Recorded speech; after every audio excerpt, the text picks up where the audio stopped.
Warren Buffett wrote something to Berkshire Hathaway shareholders back in 2011 that he might as well have been talking about Bitcoin. I'm going to share that with you in this video, but if you'd like to hear the entirety of what he said, I just published a podcast about this. It's called the CMQ Investing Podcast. You can find it on Apple or Spotify or really anywhere you get your podcasts. I'll include links in the description below. Here's what Warren Buffett said back in 2011. Assets that never produce anything. These assets are purchased in the buyer's hope that someone else, who also knows the assets will be forever unproductive, will pay more for them in the future. If you want to turn 250 million into 6 billion, buy Bitcoin. Tulips, of all things, briefly became a favorite of such buyers in the 17th century. Now, before you turn away because you hear tulips and you think this is turning into like, hey, crypto and tulips, the parallel's uncanny. Don't worry, it gets much better. This type of investment requires an expanding pool of buyers who in turn are enticed because they believe the buying pool will expand still further. Owners are not inspired by what the asset itself can produce. It will remain lifeless forever, but rather by the belief that others will desire it even more avidly in the future. The major asset in this category is gold, currently a huge favorite of investors who fear almost all of their assets, especially paper money. Gold, however, has two significant shortcomings, being neither of much use nor procreative. True gold has some industrial and decorative utility, but the demand for these purposes is both limited and incapable of soaking up new production. Meanwhile, if you own 1 ounce of gold for an eternity, you will still own 1 ounce of gold at its end. What motivates most gold purchasers, and we might as well replace gold with Bitcoin here, what motivates them is their belief that the ranks of the fearful will grow.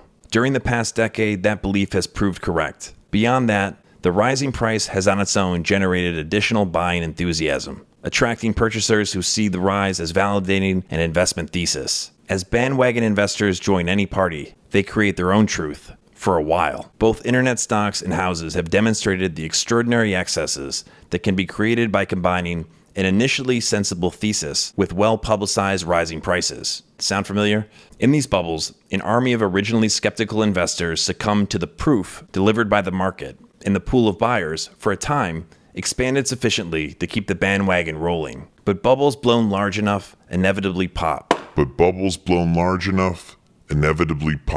And then, the old proverb is confirmed once again. What the wise man does in the beginning, the fool does in the end.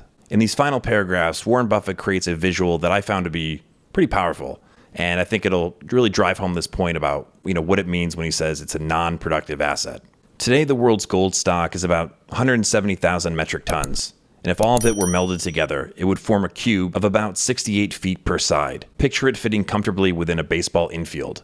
At $1,750 per ounce, gold's price as I write this, its value would be $9.6 trillion.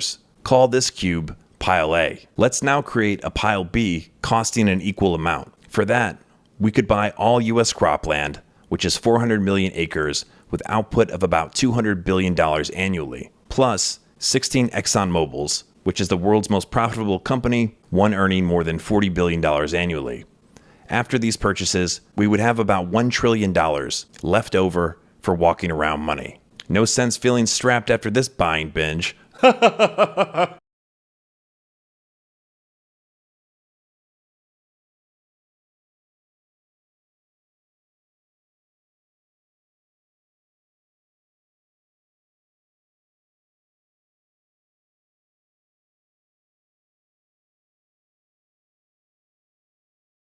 Can you imagine an investor with $9.6 trillion selecting Pile A over Pile B?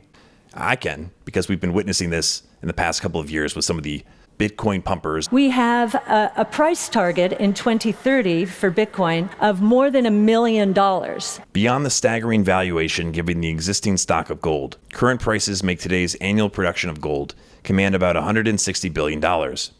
Buyers, whether jewelry and industrial users, frightened individuals, or speculators, must continually absorb this additional supply to merely maintain an equilibrium at present prices. A century from now, the 400 million acres of farmland will have produced staggering amounts of corn, wheat, cotton, and other crops, and will continue to produce the valuable bounty, whatever the currency may be. ExxonMobil will probably have delivered trillions of dollars in dividends to its owners and will also hold assets worth many more trillions. And remember, you get 16 Exxons. Meanwhile, the 170,000 tons of gold will be unchanged in size and still incapable of producing anything. You can fondle the cube, but it will not respond. Watch it, buddy. Admittedly, when people a century from now are fearful, it's likely many will still rush to gold. I'm confident, however, that the $9.6 trillion current valuation of Pile A will compound over the century at a rate far inferior to that achieved by Pile B. What do you think? Let me know in the comments. Thanks for watching the video. Make sure you check out the links in the description. Please subscribe and give this a thumbs up, and I appreciate you for watching. Later.